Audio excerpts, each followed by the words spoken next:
اور ربیع الاول کے بارے میں لوگ اکثر ایک سوال پوچھتے ہیں کہ عید میلاد النبی منانا، اس میں جشن کرنا، نبی صلی اللہ علیہ وسلم کی آمد پہ خوشی منانا، یہ اسلام میں کیسا ہے؟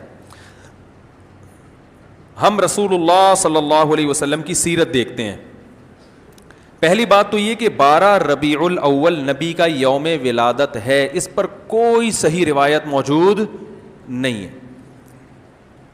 اگر ہے تو بھائی کوئی دکھا دے، بھائی یہ روایت ہے، اس کے یہ راوی ہیں، سارے ثقہ راوی ہیں، ایسی کوئی روایت موجود نہیں ہے.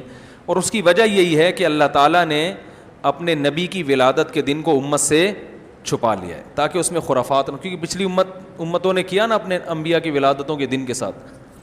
لیکن اگر فرض کر لیں، لوگ بحث کرتے نہیں جی فلاں نے لکھا ہے تو فلاں نے لکھا ہے، چلو مان لیا کہ 12 ربیع الاول نبی کا یوم ولادت ہے، تو ہمیں رسول اللہ صلی اللہ علیہ وسلم کی سیرت میں یوم ولادت پہ کیا کرنا ملتا ہے؟ احادیث صحیحہ سے صحیح حدیث ہے کہ نبی صلی اللہ علیہ وسلم پیر کے دن کا روزہ رکھتے تھے.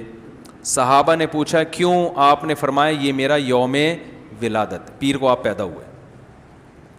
اب دیکھو پیر کو نبی نے روزہ رکھ کے یہ بتا دیا کہ اس میں عید کا تصور نہیں ہے، کیونکہ عید اور روزہ جمع، بولنا پڑے گا آپ لوگوں کو، جمع نہیں ہو سکتے. اب اس کو سیلیبریٹ نہیں کیا جا سکتا. جس دن روزہ ہو جائے گا نا، اب وہ سیلیبریٹ کرنا اس کو ممکن ہے ہی نہیں، اس میں جشن کا تصور ہی ختم ہو گیا. جو ہماری عیدیں ہیں ان میں روزہ رکھنا جائز ہے؟ عید الفطر کو کوئی روزہ رکھے؟ بولو بھائی. اگر جس دن روزہ رکھا وہ عید نہیں ہو سکتی، جو عید ہے وہ روزے کا دن. کیا خیال ہے؟ عید اور روزہ ایک دوسرے کے کیا ہیں؟ اپوزٹ. کیونکہ عید ایک خوشی کا دن ہے اور اس کو سیلیبریٹ کرنا ہے. تو سیلیبریٹ جو کیا جاتا ہے کھا پی کے کیا جاتا ہے یا بھوکا رہ کے کیا جاتا ہے؟ دیکھو آپ کے بچے کا امتحان میں پاس ہو گیا اچھے نمبروں سے، بہت خوش ہیں آپ نے تمام رشتہ داروں کو فون کیا، بھائی میرا بچہ 100 نمبروں سے پاس ہوا ہے، میں بہت خوش ہوں اور میں اب جشن مناؤں گا، ایک سیلیبریٹ کروں گا اس کو. بھائی کیسے کریں گے؟ بھائی آپ تمام لوگوں سے گزارش ہے کہ صبح کا ناشتہ بھی چھوڑ دیں اور کل دوپہر کا کھانا بھی چھوڑ دیں. ہاں بھائی یہ کیا ہو گیا بھائی؟ یہ خوشی ہے یا کوئی غم ہے بھائی؟ روزہ کوئی غم کی علامت نہیں ہے لیکن خوشی بھی نہیں ہے. خوشی کا مطلب خوشی کو سیلیبریٹ کرنا نہیں ہے، منانا. خوش ہونا ایک الگ چیز ہے، خوشی منانا. بھائی خوش ہونے پر تو ہم بھی کوئی پابندی نہیں لگا رہے کہ آپ 12 ربیع الاول کو خوش ہو جائیں. مسئلہ ہے خوشی منانا. منانے کا صرف عید کو خوش ہونے پر کبھی بھی نہیں منائی جائے گی، صرف عید کے دن یا کوئی خوش یعنی یہ کوئی کھانا کھلا کے. تو آپ کے بچہ 100 نمبروں سے پاس ہوا، آپ نے کہا کہ ہم خوشی منائیں گے. بھائی کیسے منائیں گے؟ آپ بھی کھانا چھوڑ دیں اور ہم بھی کھانا لے. بھائی وہ کہیں گے بھائی پہلے ہم اس طرح تو ہوگا کہ آج ہم زیادہ کھائیں گے، اس طرح تو منائی جاتی ہے. تو یہ بات سمجھ میں آ گئی. دوسری بات، دوسری دلیل، جمعے کا دن بھی چھوٹی عید ہے نا، اس کو بھی عید کہا گیا ہے روایتوں میں. اسی وجہ اور عید کے بہت سارے احکام جمعے کے دن بھی لاگو ہوتے ہیں. غسل کر کے نہا دھو کے مسجد میں اجتماع ہوتا ہے، عید کے دن بھی غسل کر کے نہا دھو کے اجتماع ہوتا ہے. نبی جمعے کے دن بھی اچھے کپڑے پہنتے تھے، ہم عید کے دن بھی بولتے کیوں نہیں اچھے کپڑے پہنتے ہیں. جمعے کے دن بھی خوشبو لگا کے نہا دھو کے، عید کے دن بھی ایسے ہی. اور حدیث میں جمعے کے دن کو بھی روزے کے ساتھ خاص کرنے سے منع کیا گیا ہے. لا تختصوا لیلۃ الجمعۃ بصلاۃ ولا یوم الجمعۃ بصوم. حدیث میں آتا ہے جمعے کی جو رات ہے اس کو عبادت کے ساتھ خاص مت کرو اور جمعے کے دن کو روزے کے ساتھ خاص مت. جمعے کو روزہ رکھنا کوئی اضافی فضیلت نہیں ہے.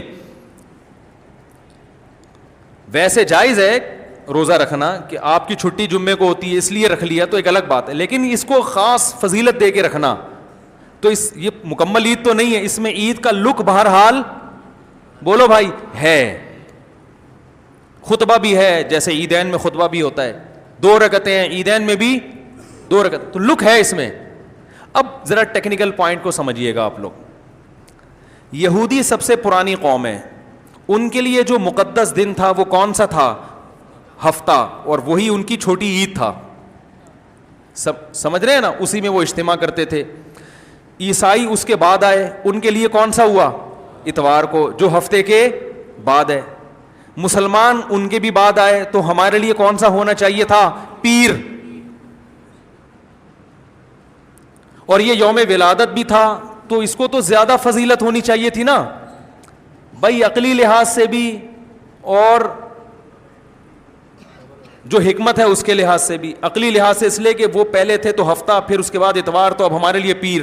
اور اس لیے بھی کہ نبی کا یوم ولادت ہے, تو یہ بطریق اولا پیر کے دن کو فضیلت ملنی چاہیے تھی, کیونکہ وہ نبی کا یوم ولادت ہے. لیکن چونکہ اس میں عید کا کانسیپٹ ہے نا, اس لیے پیر کا نہیں ہوا, بلکہ ریورس کر کے کہاں لے گئے؟ جمعے کی طرف. تو پیر کے دن یا نبی کے یوم ولادت سے عید کا کانسیپٹ اسلام نے کھرچ کے نکال دیا ہے کہ اس میں عید کا کانسیپٹ ہو ہی نہیں سکتا, اپوزٹ ہے اس کا, روزہ ہے. بات آ رہی ہے سمجھ میں؟ تو اس لیے 12 ربیع الاول اگر نبی کا یوم ولادت ہے بھی, تو بہت کچھ بھی اگر کرنا ہے تو روزہ رکھنا, ہم تو اس کے بھی قائل نہیں ہیں روزے رکھنے کے, کیونکہ نبی نے پیر کا رکھا ہے, 12 ربیع الاول کا نہیں رکھا. لیکن اگر آپ کو کھینچ تان کے کچھ نہ کچھ ثابت کرنا ہی ہے, تو آپ اس دن کو روزے کا تو قرار دے سکتے ہیں.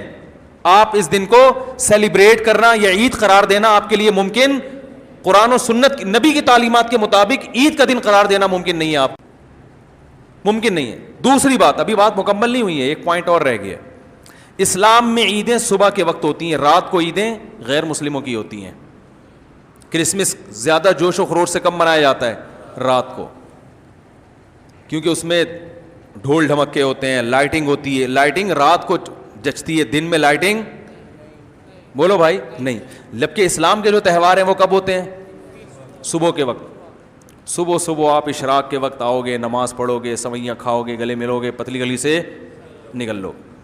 عید الاضحیٰ میں بھی صبح آؤ گے, نماز پڑھو گے, قربانی کرو گے, گوشت کھاؤ گے, ٹھیک ہے نا. یہ سب کام تبھی فقہاء نے لکھا ہے کہ مغرب کی نماز کے بعد جانور کو قربان کرنا مکروہ ہے, جائز ہے مگر مکروہ, کیونکہ شاعر اسلام میں سے ہے دن میں ہوگا. یہ رات کو شریعت نے اس لیے نہیں رکھا کہ رات کا وقت نا گناہوں کی طرف لے جاتا ہے. جب خوشی منائی جاتی ہے تو رات کو انسان ٹریک سے ہٹنے کا خطرہ زیادہ ہوتا ہے. جبکہ 12 ربیع الاول کو جو عید منائی جاتی ہے وہ دن میں زیادہ منائی جاتی ہے یا رات کو؟ ساری لائٹنگ رات کو ہوتی ہے, سارے جو نعت اور میوزک کے ساتھ وہ سب کب ہو رہا ہے؟ رات کو. یہ خود اسلام کے مزاج کے خلاف ہے. تو پتہ ہی چلتا ہے بھائی, بہت معذرت کے ساتھ, کسی پہ طنز مقصد نہیں ہے. دیکھو اللہ اس کے رسول صلی اللہ علیہ وسلم کو فالو کرنا یہ عشق نبی ہے اصل. یاد رکھو, محبت میں جذبات پہ کنٹرول کرنا یہ زیادہ مشکل کام ہے, اور جذبات سے ہٹ کے, جذبات سے مغلوب ہو جانا یہ آسان بہت ہے, لیکن یہ حقیقی محبت کی علامت نہیں ہے.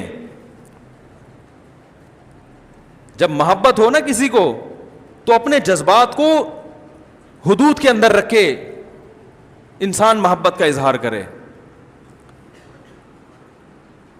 اپنے جذبات کو غالب کر لینا, نبی کا عشق ہر مسلمان کو ہے, ہر ایک کا دل چاہتا ہے یہ کرے یوں کرے نبی کی یاد میں, لیکن آپ اپنے اس جذبات پہ کنٹرول کریں. بولے بھائی رسول اللہ صلی اللہ علیہ وسلم کی جو اطاعت ہے وہ پہلے ہے, اپنے جذبات بعد میں.